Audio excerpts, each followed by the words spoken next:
بالله من الشيطان الرجيم بسم الله الرحمن الرحيم قل إن صلاتي ونسكي ومحياي ومماتي لله رب العالمين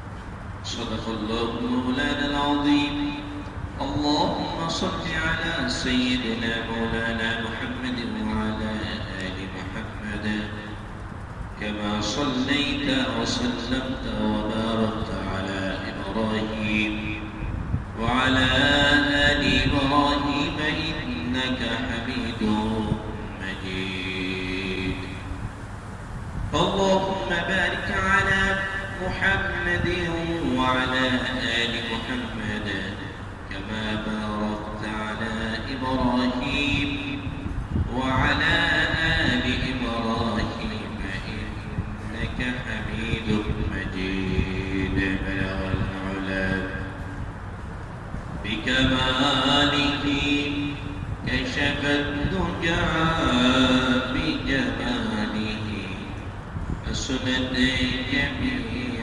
خصاله صلوا عليه وآله بلغ العلا بكماله كشف الدجى بجماله حسنت جميع خصاله صلوا عليه وآله لا إله محبت شر جواب খুলে পড়ি সবাই لا إله إلا الله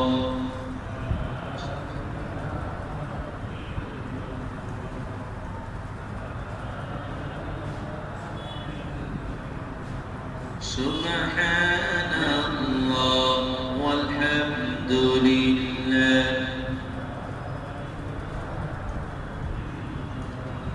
سبحان الله والحمد لله سبحان الله والحمد لله لا إله إلا الله لا إله إلا الله لا إله إلا الله لا إله إلا الله لا إله إلا الله محمد رسول الله صلى الله عليه وسلم ঐতিহ্যবাহী ফকিরপাড়া জামে মসজিদে আগত মুসল্লিয়ান ইকরাম পবিত্র জুমাতুল মুবারক একেবারেই ঈদ উল আজহার সন্নিকটে আমরা উপস্থিত হয়েছি। আজকে 7 জিলহজ, আগামীকালকে থেকে হজের কার্যক্রম সারা বিশ্বব্যাপী চালু হবে। আল্লাহ পাক রব্বুল আলামিন সমগ্র পৃথিবী থেকে যতগুলো মুসলমান কান্ট্রিতে হাজিয়ান ইকরামদের উপস্থিতি সকলের হজকে কবুল আর মঞ্জুর করেন সকলে মিনাল্লাহুম্মা আমিন। এ পর্যন্ত আল্লাহ পাক আমাদের হায়াতে তৈয়বা রেখে সশরীরে মসজিদে আসার সুযোগ করে দিলেন যে মনিব, কৃতজ্ঞতা প্রকাশ করছি, সকলে কালিমাতে শুকর করছি, বলছি আলহামদুলিল্লাহ। দরুদ ও সালাম বর্ষিত হোক বিশ্ব মানবতার মুক্তির দূত নবিকুল শিরোমণি সৈয়দুল মুরসালিন খাতামুন নবিয়্যিন জনাবে মুহাম্মদুর রাসূলুল্লাহ সাল্লাল্লাহু তাআলা আলাইহি ওয়াসাল্লাম। মোটামুটি ভাবেই হজের আলোচনা আমরা ধারাবাহিকভাবে করেছি। কুরবানির ইতিহাস বাবা আদম আলাইহিস সালাম থেকে নিয়ে ইব্রাহিম খলিলুল্লাহ এরপর উম্মতে মুহাম্মাদি পর্যন্ত কিভাবে বসছে সেটা আমরা আলোচনা করেছি। কোরবানি এটা একটা আনুষ্ঠানিকতার নাম নয়। কোরবানি আমি এর আগেও বলেছি অনেক বড় ধরনের একটি ইবাদত, ঈমানের পরীক্ষার অন্যতম একটি নিদর্শন। যে শিক্ষায় শিক্ষিত হয়ে ঈমানদার মুসলমান নর নারী তার দুনিয়াবী জিন্দেগিতে সব ধরনের পরীক্ষার জন্য প্রস্তুত থাকবে। কোরবানির মৌলিক শিক্ষা এটাই। আল্লাহর বান্দারা কোরবানির আলোচনা শুনবে, ঘটনাবলী শুনবে। কোরবানির ত্যাগ, তিতিক্ষা এবং পরীক্ষা এটা নিজের জীবনে বাস্তবায়ন করা নাম হচ্ছে কোরবানি। কোরবানি হাটে গিয়ে গরু ক্রয় করার নাম নয়, নিয়ে এসে জবাই করে গোশত বন্টনের নাম নয়। এটা তার বাহ্যিক একটা উপকরণ, কিন্তু এর অভ্যন্তরীণ রূহানি ফায়েজ যেটা, সেটা থেকে আজকে আমরা বেমালুম, এই বিষয়টা আমাদের অবগত নয়। কোরবানির শিক্ষা থেকে আজকে আমরা দূরে। ইব্রাহিম আলাইহিস সালাম যে উদাহরণ, এক্সাম্পল, দৃষ্টান্ত মুসলমান জাতির সামনে রেখে গেলেন, এইটাকে অনুসরণ করে আমাদের জীবনকে সামনের দিকে অগ্রসর হওয়া উচিত। বাংলাদেশের উজ্জ্বল নক্ষত্র দারুল দেওবন্দের ছাত্র মাওলানা শামসুল হক ফরিদপুরি রহমতুল্লাহ আলাইহি অনেক বড় মাপের আলেম দ্বীন ছিলেন, অনেক উঁচু তবকার কামিনী ছিলেন। উনি বলতেন যে দেখো, দুনিয়াতে তুমি এমন হয় যে তুমি দুনিয়ার সব উপকরণ পেয়ে গেছো, টাকা পয়সা ধন দৌলত,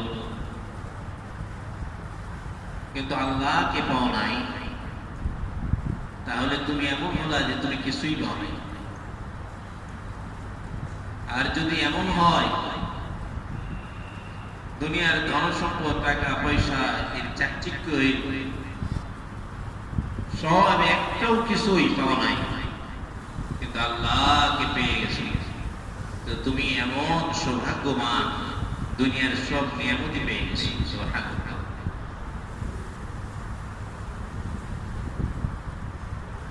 এই জন্য আমাদেরকে সে বিষয়টা মাথায় রেখে অগ্রসর হওয়া দরকার। এজন্যই কোরআনুল কারীমের মধ্যে আল্লাহ রাব্বুল আলামিন বলছেন, কুল ইন্না সলাতি ওয়া নুসুকি ওয়া মাহইয়ায়া ওয়া মামাতি লিল্লাহি রাব্বিল আলামিন।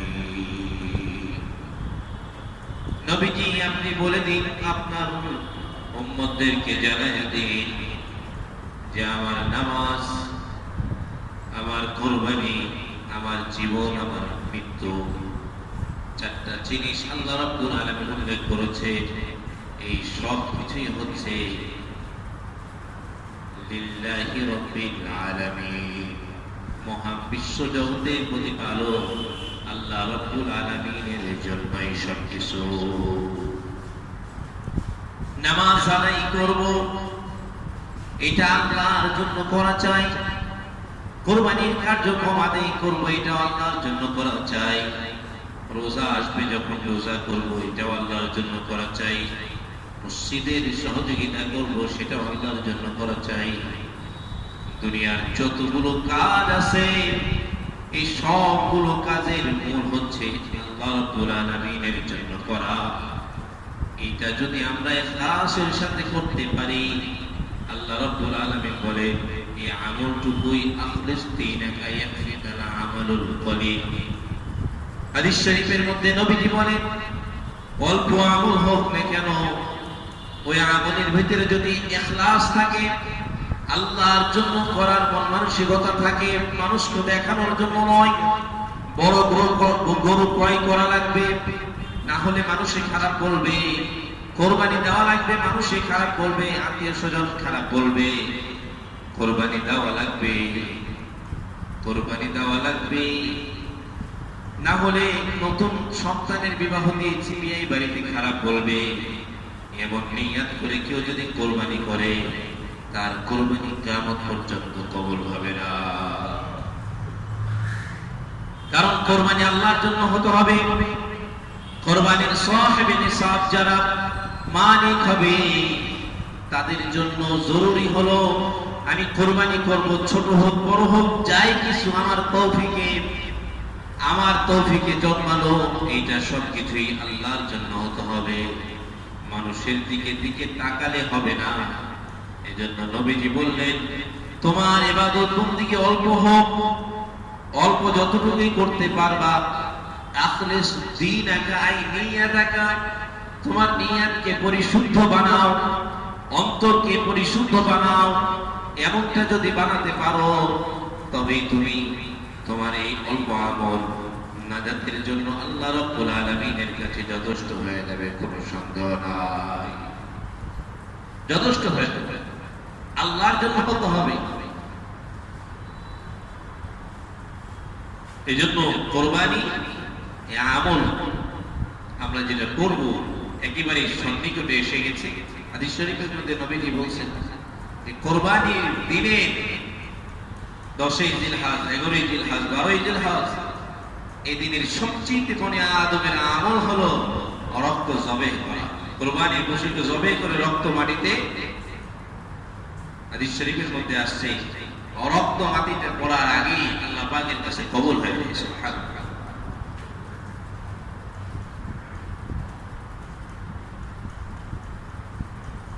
আল্লাহ রাব্বুল আলামিন আমাদেরকে কোরবানির পূর্ণ প্রস্তুতি এবং আল্লাহর জন্য করার তৌফিক আমাদেরকে নসিব করেন। সকলেই বলি আল্লাহুম্মা আমিন। আর জোরে বলি আল্লাহুম্মা আমিন। গরু যারা ক্রয় করব, যারা জবেহ করব, সেই ক্ষেত্রে বেশ কিছু নিয়মাবলী আছে। আমি আজকে আলোচনাগুলো সবগুলোই রাখতে হবে, যদিও সময় সংক্ষিপ্ত, কিন্তু গুরুত্বপূর্ণ অনেকগুলো কথা রয়েছে যে কথাগুলো বলা দরকার। এর মধ্যে আরাফার দিনের কাজ। হাদিস শরীফের মধ্যে নবীজি বলেন সিয়াম ইয়াউমে আরাফা আহতাসিবু আলা আল্লাহ আন ইউকাফিরা আস-সানাতা আল্লাতী ক্বাবলাহা ওয়া বা'দাহা। আরাফার দিনে মোটামুটি ভাবে 4টি কাজ। কয়টি কাজ? আরাফার দিনের কাজ কয়টি? মোটামুটি ভাবে একটা হলো, এক নাম্বার কাজ হলো তাকবীর এ তাশরীক। এক নাম্বার কাজ কি?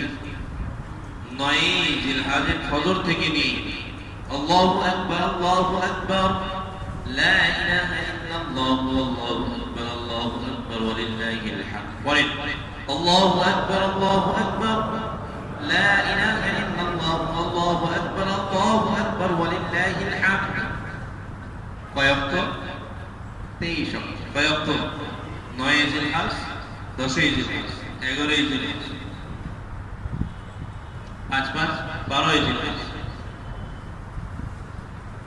আসর পর্যন্ত আমরা মোট 23 ওয়াক্ত 9 জিলহজের ফজর থেকে নিয়ে আমরা নামাজের পরে, সালাম ফেরানোর পরে ইমাম সাহেব উচ্চ স্বরে একবার পড়া ওয়াজিব। কয়বার? কয়বার পড়া? একবার পড়া ওয়াজিব। যারা ভুলে গেছেন পড়তে, ফজরে পড়তে ভুলে গেছেন, আজ জোহরে মনে হয়েছে, এর জন্য তওবা করে নেবেন। কাজা তো নাই, তওবা করে নেবেন, আল্লাহ মাফ করে দেবেন। জোর থেকে উঠে, তবে ইমাম যদি আসতে বলে মুসল্লিরা একটু জোরে বলে স্মরণ করায় দেবে। একটু জোরে জোরে পড়া জরুরি, এজন্য যে অন্যদের স্মরণ হবে, এদের অভ্যস্ত নয়। এজন্য আমরা 23 ওয়াক্তে 9 জিলহজ আরাফাত, এই প্রথম ফজর থেকে নিয়ে আমরা এটা তাকবীরে তাশরীক বলে এটা প্রত্যেকের জন্য পড়া ওয়াজিব। 8 জিলহজ পর্যন্ত বিগত জুমাতে আলোচনা করেছিলাম, রোজা রাখলে নবীজি বলেছেন এক এক দিনের রোজা 1 বছরের রোজার সমপরিমাণ সওয়াব তার আমলনামায় দান করবেন। সুবহানাল্লাহ। আর সিয়াম ইয়াউমে আরাফা আহতাসিবু আলাল্লাহ, মুসলিম শরীফের মধ্যে নবীজি বলেন, হাদিসের মধ্যে বর্ণনা আছে, ইউকাফিরু সানাতাল্লাতী ক্বাবলাহু ওয়া বা'দা, আরাফার দিনে রোজা যারা রাখবে 1 বছর পূর্বের আর 1 বছর পরের গুনাহ খাতা আল্লাহ রাব্বুল আলামিন maaf করে দিবেন। নবীজি বলেছেন, আল হাজ্জু ইয়াউমে আরাফা, আল হাজ্জু আরাফা, হজ হচ্ছে আরাফা, হজ হচ্ছে আরাফা। আরাফার দিনে আল্লাহ রাব্বুল আলামিন, হাদিস শরীফের মধ্যে বুখারী মুসলিমের riwayat, নবীজি বলেন আরাফার দিনে শয়তান পেরেশানি থাকে, পৃথিবীর অন্য কোন দিনে এমন পেরেশানি থাকে না। 365 দিনের মধ্যে সবচেয়ে দামি দিন আরাফা। হাদিস শরীফের মধ্যে নবীজি বলেন, আফজালুদ দুআই আরাফা, সবচেয়ে উত্তম দোয়া হচ্ছে আরাফার দিনের দোয়া। আল্লাহু আকবার। নবীজি বলেন আরাফার দিনে শয়তানকে এত মায়ুস দেখা যায়, যেহেতু আল্লাহ রাব্বুল আলামিন এত অগণিত আল্লাহর বান্দাদেরকে maaf করে দেন, এমনটা আর কখনোই maaf করেন না। শয়তান মায়ুস থাকে, আল্লাহ রাব্বুল আলামিন বান্দাদেরকে ডাক দিয়ে বলেন, বান্দা আসমান জমিন পরিমাণ গুনাহ করেছো তুমি, পাতা পাতা ভরপুর করে দিয়েছো, জাররা জাররা ভরপুর করে দিয়েছো। আজকে আরাফার দিনে আমি আল্লাহ রাব্বুল আলামিনের কাছে তুমি হাত তুলে দোয়া করো। দোয়ার 2টা বিধান, ইজতিমাই দোয়া, ইনফিরাদি দোয়া। ইজতিমাই দোয়া করা চাই আরাফার দিনে, আবার পৃথক পৃথক ভাবেও দোয়া করা চাই। আমার সমাজের ভিতরে ইজতিমাই দোয়ার ইহতিমাম বেশি করা হয়, অথচ ইনফিরাদি দোয়া আল্লাহ রাব্বুল আলামিনের কাছে বেশি কবুল হওয়ার যোগ্য। কারণ হলো একাকী দোয়ার মধ্যে আল্লাহর কাছে বেশি বিনয় প্রকাশ করা যায়। একাকী দোয়ার মধ্যে রিয়া থাকে না, মানুষ দেখানো থাকে না। আবার ইজতিমাই দোয়াও জরুরি। একসাথে 1000 মানুষ আছে, আল্লাহর কোন মকবুল বান্দা এর মধ্যে রয়ে গেছে, আল্লাহ রাব্বুল আলামিন ওই বান্দার ওসিলা করে আমাদের মধ্যে গুনাহগারদের দোয়াকে কবুল করে নেবেন। সুবহানাল্লাহ। এইজন্য আরাফার দিনের দোয়া আরাফার হাজীদের জন্য খাস নয়, আমরাও দোয়া করতে থাকবো, রোজা রাখবো। প্রথমে তাকবীরে তাশরীক 1 নাম্বার, 2 নাম্বার, 2 দিন রোজা রাখা, 3 নাম্বার দোয়া পড়া, লা ইলাহা ইল্লাল্লাহ ওয়াহদাহু লা শারীকা লাহু লাহুল মুলকু ওয়া লাহুল হামদ ওয়া হুয়া আলা কুল্লি শাইইন কাদির। এই দোয়াটা নবীজি বেশি বেশি পড়তেন আরাফার দিনে। এই দোয়াটা আমরা পড়তে থাকবো। আর 4 নাম্বার ইস্তিগফার বেশি বেশি পড়া, ইস্তিগফার তওবা বেশি বেশি করা। আল্লাহ রাব্বুল আলামিন, আমার গুনাহ হয়ে গেছে, আমার নামাজ ছুটে গেছে, আয় আল্লাহ তাআলা বিবির সাথে খারাপ আচরণ হয়ে গেছে, আয় আল্লাহ তাআলা বাবা মার হক আদায় করতে পারি নাই, আয় আল্লাহ তাআলা কি রাসূলের হক আদায় করতে পারি নাই। আল্লাহ রাব্বুল আলামিন যেমনি চলা দরকার ছিল চলতে পারি নাই, যেভাবে আপনাকে ডাকার দরকার ছিল ডাকতে পারি নাই, যেভাবে আপনার রাসূলের সুন্নাহ অনুসরণ করার প্রয়োজন ছিল আমি করতে পারি নাই, যেভাবে নিজেকে শরীয়তের তাকাজা অনুপাতে নিজেকে সাজানোর প্রয়োজন ছিল পারি নাই। নিজের নফসানিয়তের কারণে মানুষের সাথে খারাপ আচরণ করেছি, হিংসা করেছি, গীবত করেছি, শিকায়েত করেছি, মানুষের প্রতি জুলুম করেছি, অত্যাচার করেছি। আয় আল্লাহ রাব্বুল আলামিন, আপনি আমাকে maaf করে দিন। আল্লাহ রাব্বুল আলামিন ডাক দিয়ে বলেন, বান্দা তুমি গুনাহ করতে করতে সাত আসমান ভরে দাও, জমিন ভরে দাও, এরপরে আমি আল্লাহ রাব্বুল আলামিনের কাছে একবার চাও, আমি আল্লাহ রাব্বুল আলামিন সাথে সাথে তোমার গুনাহ খাতা maaf করে মাসুম বানায় দেব। চাইতে হবে, চাওয়ার মতো করে চাইতে হবে। চাওয়ার ক্ষেত্রে, দোয়ার ক্ষেত্রে সবচেয়ে বিনয় হওয়া জরুরি। দোয়া মানুষকে দেখে করা জরুরি নয়। দোয়া আল্লাহর সাথে সম্পর্ক করার নাম, দোয়া আল্লাহর জন্য চাওয়ার নাম। যতটা বিনয়ের সাথে বসা চাই, অতটা বিনয়ের সাথে বসে একেবারে চোখের পানি ছেড়ে দিয়ে সারেন্ডার হয়ে হযরত ইব্রাহিম আলাইহিস সালাতু ওয়াস সালাম সারেন্ডার হয়েছে। আল্লাহ রাব্বুল আলামিন বলেছেন, ওয়া কাযালিকা নাজিল মুহসিনিন। ইব্রাহিম রে, তুমি যেইভাবে আমাকে ডেকেছো, তুমি যেইভাবে আমাকে রাজি করেছো, তোমার উম্মতের মধ্যে, আমার উম্মতের মধ্যে, আমার বান্দাদের মধ্যে যে বান্দাগুলো তোমার সাথে সাদৃশ্য রেখে আমি আল্লাহ রাব্বুল আলামিনকে ডাক দিবেন, রাজি খুশি করবেন, আমি আল্লাহ রাব্বুল আলামিন তোমাকে যেমন পুরস্কৃত করলাম, আল্লাহ রাব্বুল আলামিন আমি ওই বান্দাদেরকেও পুরস্কৃত করে নাজাত দিয়ে দিব।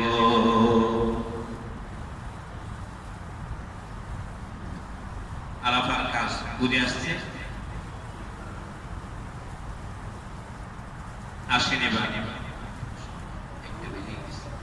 আসেন এবার কোরবানি জবাইয়ের কাজ। পশু কিনেছে, তবে এটা সে গেল, এখন পশু ক্রয় করেছেন, জবাই করবে। জবাই করার ক্ষেত্রে আমাদের দেশে অনেক সিস্টেম রয়ে গেছে। কোরবানি পশু কিনে অনেকে এখন আল্লাহর বান্দারা আছে যারা খালি প্রদর্শনী বুঝে, এমনটা নিষেধ না করা আছে। আপনাকে আল্লাহ পাক সুযোগ দিয়েছে, 10 মণা গরু আপনি জবাই করেছেন, আলহামদুলিল্লাহ, আল্লাহর বান্দাদের জন্য দিয়ে দিন। কোরবানি পশু জবাই করার জন্য যখন রেডি করবো আমরা, তাকে আগে খানা খাওয়াই, পানির খানা, এটা খাওয়ানো দরকার। এরপরে তাকে কোরবানি জবাইয়ের ক্ষেত্রে শোয়ানোর সময় দোয়া এটা পড়া চাই, ইন্নী ওয়াজ্জাহতু ওয়াজহিয়া লিল্লাযী ফাতারাস সামাওয়াতি ওয়াল আরদ হানিফা ওয়া মা আনা মিনাল মুশরিকিন কুল ইন্না সলাতি ওয়া নুসুকি ওয়া মাহইয়ায়া ওয়া মামাতি লিল্লাহি রাব্বিল আলামিন লা শারীকা লাহু ওয়া বিযালিকা উমিরতু ওয়া আনা আউয়ালুল মুসলিমিন। এটা পড়ে যাদের মুখস্থ আছে পড়লেন, যাদের মুখস্থ নাই পড়ার দরকার নেই, না পারলে কিছু করার নেই, মুখস্থ করে নেবেন। বিসমিল্লাহি আল্লাহু আকবার, এটা জরুরি। বিসমিল্লাহি আল্লাহু আকবার বলে জবাই করা। শোয়ানোর ক্ষেত্রে আমরা যেভাবে শোনে উত্তর দক্ষিণ ভাবে শোয়া দেই কিবলামুখী করে, এমনটা যদি সুযোগ হয় এমনটাই করা জরুরি। এমনটা যদি সুযোগ না হয়, যেই দিকে সুযোগ হয়, বড় যত অনেক সময় সুযোগ হয়নি, করে দিবেন, কোনো সমস্যা হবে না। জবাইয়ের ক্ষেত্রে অনেকে আবার কি করে, চাকুটা রেখে আগে লিস্ট করে অমুকের নামে, অমুকের নামে, অমুকের নামে, এমনটা জরুরি না। যিনি জবাই করবেন উনি শুধু নিয়াত করে নেবেন, যতজনা এর মধ্যে শরীক আছে সবার পক্ষ থেকে বিসমিল্লাহি আল্লাহু আকবার। আল্লাহ পাককে কি দেখানো দরকার আছে? এই নাম লিস্ট করার কোনো প্রয়োজন নেই। আচ্ছা, এটা গেল। জবাইয়ের ক্ষেত্রে গুরুত্বপূর্ণ কাজ হলো রগ কাটার ক্ষেত্রে 3টি রগ, 4টি রগের মধ্যে 3টি জরুরি কাটা। 1 নাম্বার হলো শ্বাসনালী, 1 নাম্বার কি, 2 নাম্বার খাদ্যনালী। এরপরে রগ 2টা আছে, এর মধ্যে একটা কাটলেই হবে। 3টি রগ কাটা জরুরি। অনেকে আছে শ্বাসনালী খাদ্যনালী কেটে ছেড়ে দেয়, ও তো মারা যাবেই, কিন্তু এই 2টা-3টা রগ, এবং এই জন্য অভিজ্ঞ যারা তাদেরকে দিয়ে কাটা হয়। কাটানোর পরে জবাইয়ের পরে প্রাণীটা নিস্তেজ হওয়া পর্যন্ত একটু অপেক্ষা করা, 5 মিনিট 7 মিনিট। এত তাড়াহুড়া নাই, নিয়মের মধ্যেই করা। এরপরে তখন আস্তে আস্তে তার কার্যক্রম করবে। এই হলো জবাইয়ের নিয়ম বলা। গোশত বন্টনের ক্ষেত্রে আমাদের সমাজের মধ্যে কয়েক সিস্টেম পদ্ধতি আছে। এক হলো 3 ভাগে বিভক্তর কথা ফুকাহায়ে ইকরাম কিতাবের মধ্যে লিখেছে। এটা কোনো ফরজ আমল নয়, ওয়াজিব আমল নয়। মুস্তাহাব একটা আমল, করলে সওয়াব আছে। পুরোটাই খেয়ে নিতে পারবেন, পুরোটাই খেতে পারবেন। তবে আল্লাহ পাক যাদের কোরবানি করার সুযোগ দিয়েছেন তারা তো সারা বছরই খায়। এই কোরবানির দিনে এই ওসিলা করে 3 ভাগ করাটাই আমাদের কাছে পছন্দনীয় মনে হয়েছে। ওলামা ইকরাম ফতোয়ার সকল কিতাবের মধ্যে এছাড়া ভিন্ন পথ নেই। একটা নিজের জন্য রাখলেন, আত্মীয় স্বজনের জন্য একটা দিলেন, একটা গরিব মিসকিনের জন্য দিলেন, সুন্দর সিস্টেম। কোন ফ্যামিলি যদি এমন হয় যে গরু একেবারে মোটামুটি ভাবে তারা অসচ্ছল ফ্যামিলি, মোটামুটি ভাবে পরিবারের সদস্য 20 জন 15 জন, গরু একটা ভাগা দিয়েছে, ভাগের অংশই পেয়েছে 5-7 কেজি 10 কেজি, তো তারা যদি এই 10 কেজি গোস্ত নিজেদের মধ্যে বন্টন করে খেয়ে নেয় কোনো সমস্যা নেই, ওদের জন্য অনুমতি আছে। এরপরও যদি বন্টন করে সেটা করতে পারবে, জরুরি কোনো বিষয় নয়। এ হলো কোরবানি গোস্তে বন্টের সিস্টেম। আজকাল অনেক জায়গাতে এই সমাজপতিরা বেশ কিছু নিয়ম বের করেছে।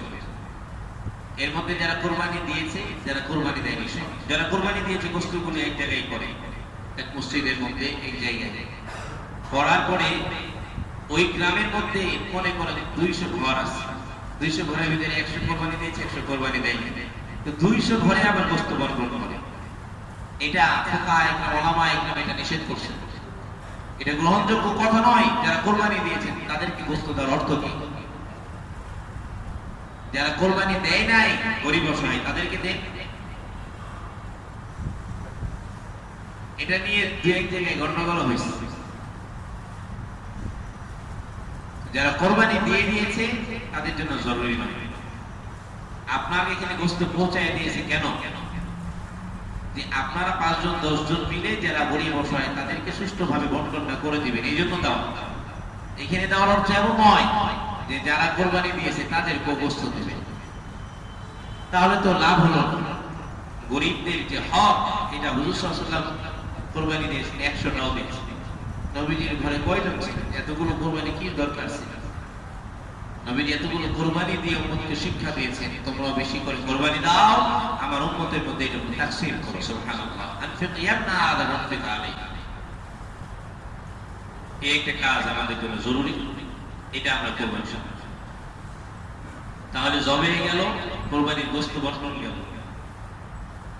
এবার আসেন গরু নির্বাচনের আলোচনা তো আগে করেছি, কি ধরনের গরু নির্বাচন করতে হবে, কেমনে নেবেন, কি ধরনের, এগুলো সব ধারাবাহিক আলোচনা আগে হয়ে আছে।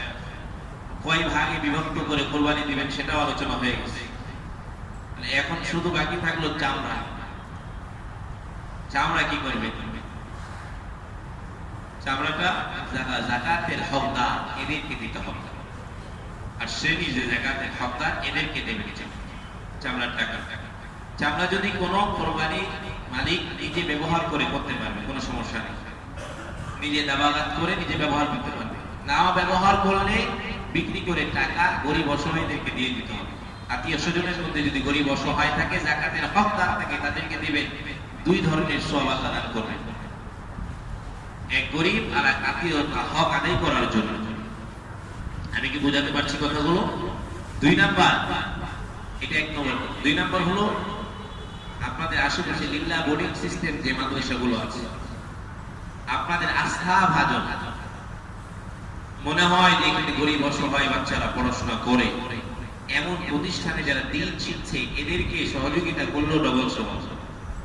এক হলো গরিব অসহায়দের সহযোগিতা করা, আর 2 নাম্বার হলো দিন শিক্ষার ক্ষেত্রে সহযোগিতা করা।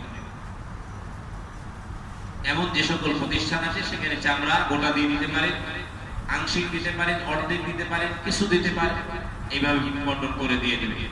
আমরা টাকাও দিতে পারি, নিজেদের মধ্যে গরিব অসহায় যারা আছে তারাকেও দিতে পারে। এই হলো চামড়া বন্টনের পদ্ধতি। আমি বুঝাতে পারছি আপনাদের? আচ্ছা, এখন আসেন ঈদুল আজহা। ঈদুল আজহা যেহেতু বছরে 2 বার এই নামাজ আসে, এই নামাজ সংক্রান্ত অনেকেই বুঝে না, জানে না। এই নামাজের বিধিবিধান অনেকেই বুঝে না, এজন্য ঈদগাহের ময়দানে গিয়ে মিস্টেক করে, ভুল করে। ঈদুল আজহার নামাজ 2 রাকাত নামাজ 6 তাকবীরের সাথে।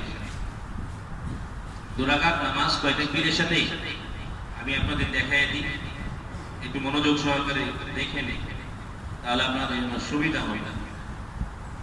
প্রথমে তো 6 তাকবীর অতিরিক্ত, তিনটা করে, প্রথম রাকাতে 3টা তাকবীর অতিরিক্ত, দ্বিতীয় রাকাতে 3টা তাকবীর অতিরিক্ত। তো আল্লাহু আকবার বলে হাত বেঁধে নিলেন, এরপরে সানা বলবেন, এরপরে অতিরিক্ত 3টা তাকবীর দিতে হবে।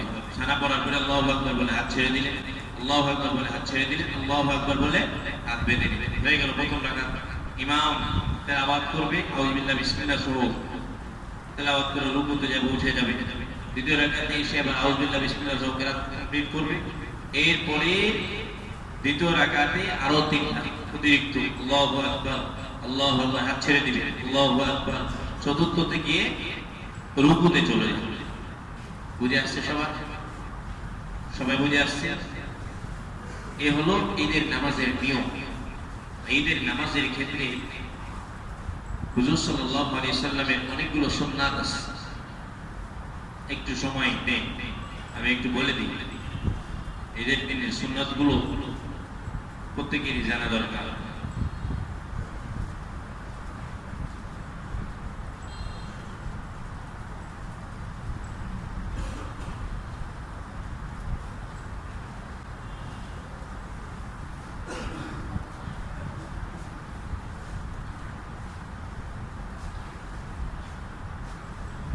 আচ্ছা, আরো একটা বিষয়, ঈদের নামাজ, এই মাসলাগুলো তো জানা দরকার। কেউ মনে করেন ঈদের নামাজে তাকবীরে তাহরিমা পায়নি ইমামের সাথে, ইমাম কেরাত শুরু করে দিয়েছে, এখন এসে নামাজে শরীক হয়ে, এই মাসলাগুলো খুলে খুলে আলোচনা হওয়া দরকার। অনেক মুসল্লি আছে যারা জানে না, এমন কি করবে, ইমাম কেরাত শুরু করে দিয়েছে, আমি এসে শরীক হলাম, আর আমি সবার আগে এসে আল্লাহু আকবার বলে 3টা তাকবীর দিয়ে তারপরে শরীক হয়ে যাবে। বুঝে আসছে? আচ্ছা, কেউ শরীক হয়েছে এমন সময় যে ইমাম রুকুতে চলে গেছে, ইমাম কোথায় চলে গেছে, প্রথম রাকাতে রুকুতে চলে গেছে, এখন দৌড় দিয়ে এসে নামাজ ধরবে, তাহলে তার 3টা তাকবীর কোথায় যাবে? যদি এমন মনে হয় যে আমি 3টা তাকবীর দিলে রুকু পেয়ে যাব, তবে তো আগে 3টা তাকবীর দিয়ে দিবে, অতিরিক্ত 3টা তাকবীর দিয়ে দিবে। যদি মনে হয় যে না, আমি 3টা তাকবীর দিতে গেলে ইমাম রুকু থেকে উঠে যাবে, এমন মনে হয় যে রুকু থেকে উঠে গেলে উঠে যাবে, তাহলে আল্লাহু আকবার বলে রুকুতে শরীক হয়ে যাবে। রুকুতে অতিরিক্ত 3টা তাকবীর দেবেন, কিন্তু হাত উঠানোর প্রয়োজন, হাত উঠানো প্রয়োজন। বুঝে আসছে? মাসলাটা বুঝে আসছে আপনার? আচ্ছা, এটার অনেকগুলো শিকেল আছে, ঈদের নামাজের অনেকগুলো শিকেল আছে। এই 2 রাকাত নামাজে কেউ এসে দ্বিতীয় রাকাতে শরীক হলো, কেউ এসে সিজদায় শরীক হলো, তাদের কি বিধান, এগুলো বিস্তারিত বর্ণনা করলে তো আমার অনেক সময়। আমি মোটামুটি ভাবে প্রথম রাকাতের কিছু আলোচনা করলাম। এরপরে যাদের জানার প্রয়োজন তারা নিজস্ব ইমামদের কাছ থেকে, ওলামাদের কাছ থেকে জেনে নেবেন। ওলামাই কেরাম এজন্য জরুরি, ইমামদের কাছ থেকে বিষয়গুলো আপনারা জেনে নেবেন। ঈদের দিনে পারতপক্ষে ঈদে আরো একটা সুন্নাত মুস্তাহাব আমল আছে, হুজুর সাল্লাল্লাহু আলাইহি ওয়াসাল্লাম বলেছেন যারা কুরবানি দিবে তারা যেন জেরে নাম এবং নখ, মুখ, এরপরে বগলের লোম, এগুলো যেন না কাটে। সবে এর আগ পর্যন্ত হাদিস শরীফের মধ্যে এটা আছে, আমরা সেই আমলটাও করবো ইনশাআল্লাহ তাআলা। আর পাশাপাশি যেটা সুন্নাত সেটা হলো তাকবীর দিতে দিতে যাব ইনশাআল্লাহ তাআলা, আর কিছু না খেয়ে যাওয়া। ঈদুল ফিতরের মধ্যে কিছু মিষ্টান্ন খেয়ে যাওয়া, এটা সুন্নাত। ঈদুল আজহার মধ্যে কিছু না খেয়ে যাওয়া, এটা সুন্নাত। যে রাস্তা দিয়ে গেলেন ভিন্ন রাস্তা দিয়ে আসা সুন্নাত। যদি সুযোগ না থাকে দরকার নেই, সুযোগ না থাকে কোনো প্রয়োজন নেই, সুযোগ যদি থাকে তাহলে আমল করবে।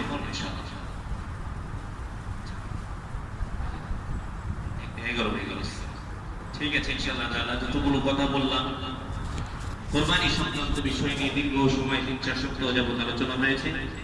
আমরা সবগুলো বিষয় আল্লাহ পাক আমাদেরকে আমল করার তৌফিক দান করে আমরা বুঝে শুনে আল্লাহ রাব্বুল আলামিন আমাদেরকে এই বিশেষ করে 9 তারিখের আমল আগামীকালকে এবং পরশুদিন দুই দিনের আমরা গুরুত্ব সহকারে নামাজ আদায় করব, আরাফার দিনে রোজা রাখবো, তাকবীর গুলো বলবো, আল্লাহ পাকের কাছে খুব বেশি দোয়া করব, আল্লাহ যেন আমাদের দুনিয়া আখিরাতকে সুখময় বানায় দেন, আমাদের পারিবারিক জীবনকে সুখময় বানায় দেন, আমাদের দেশের ভিতরে শান্তি বর্ষিত করে, তাম পৃথিবীর মুসলমানদেরকে ঐক্য দান করে, মুসলমানরা শান্তি নিয়ে বসবাস করতে পারে।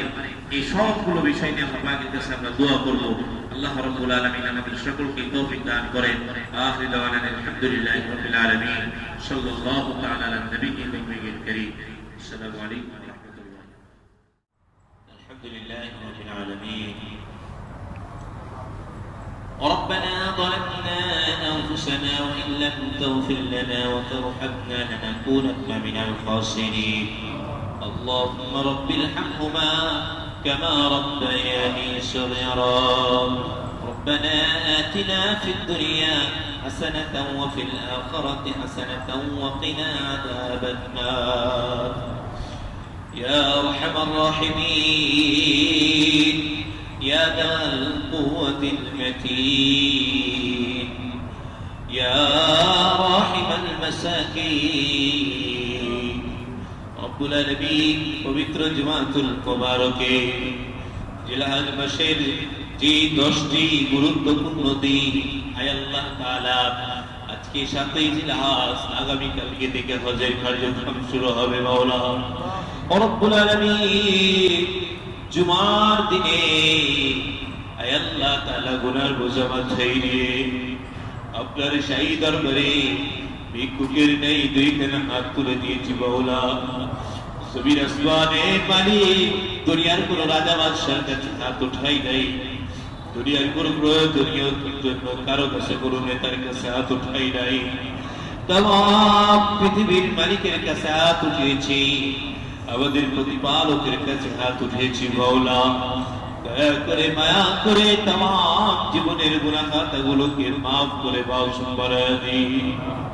हर गरी देने को तू तैयार है, जो न मांगे उससे तू बेजार है।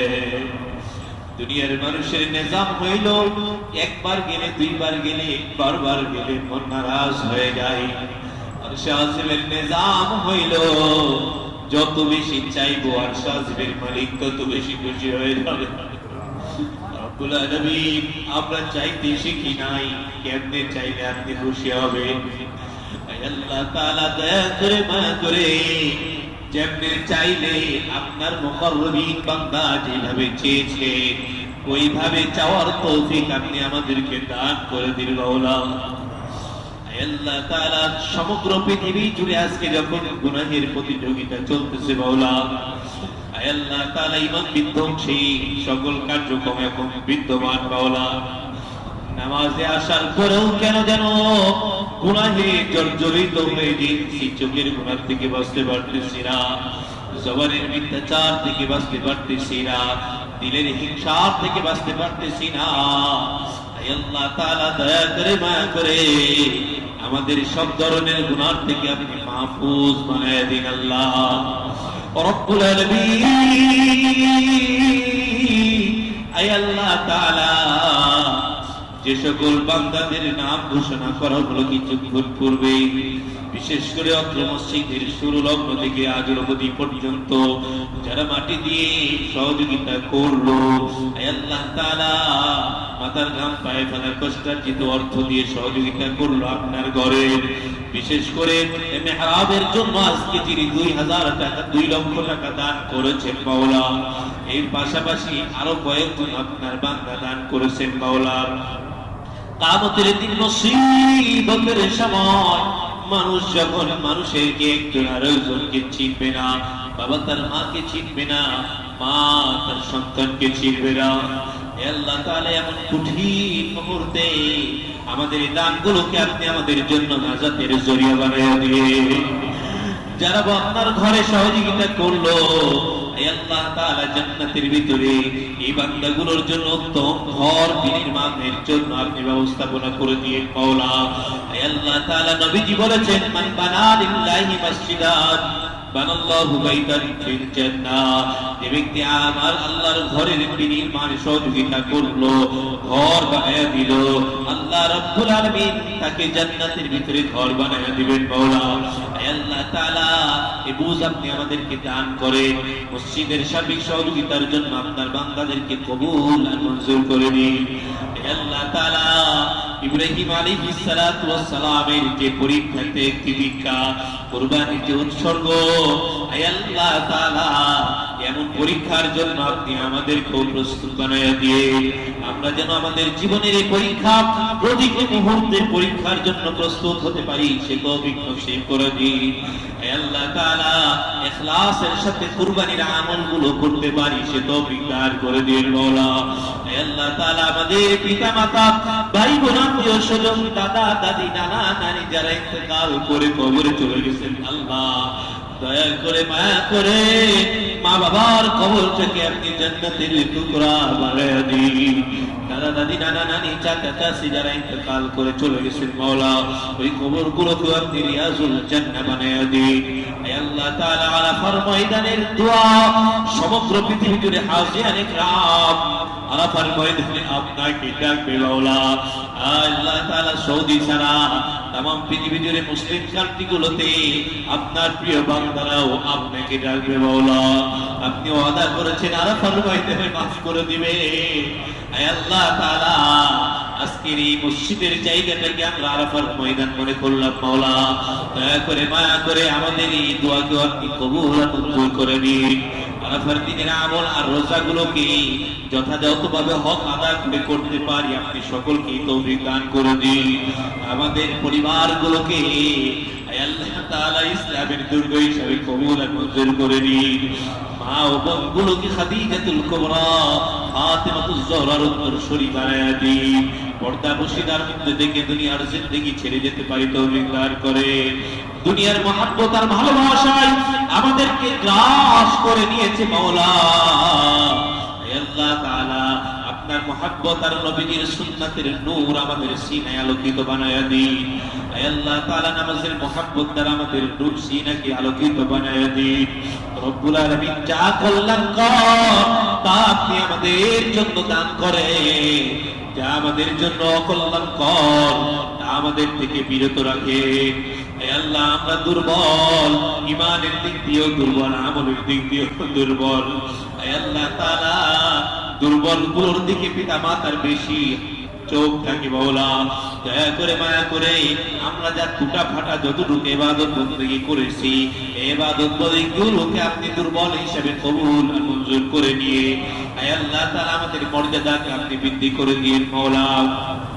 আমাদের এই কুরবানির আমলকে तमाम পৃথিবী জুড়ে আপনি কবুল আর মঞ্জুর করে নিন। রব্বুল আলামিন, আমাদের দোয়াকে নবীজির তোফাইলে কবুল আর মঞ্জুর করে নিন। হে আল্লাহ তাআলা, বিশেষ করে হে আল্লাহ তাআলা, আমার চাচা চাচি অসুস্থ, হে আল্লাহ তাআলা, বিগত সপ্তাহে হার্ট অ্যাটাক করেছিলেন মাওলা, শিফায়ে কামিল আজরা দান করে দিন মাওলা, সুস্থতা দান করে দিন মাওলা। হে আল্লাহ তাআলা, আমাদের পরিবারের ভিতরে যারা অসুস্থ তাদেরকেও মাফ করে দিন মাওলা। সুবহান রাব্বিকা রাব্বিল ইজ্জাতি আম্মা ইয়াসিফুন ওয়া সালামুন আলাল মুরসালিন والحمد لله رب العالمين. واجعل آخر كلامنا عند الموت لا إله إلا الله محمد رسول الله.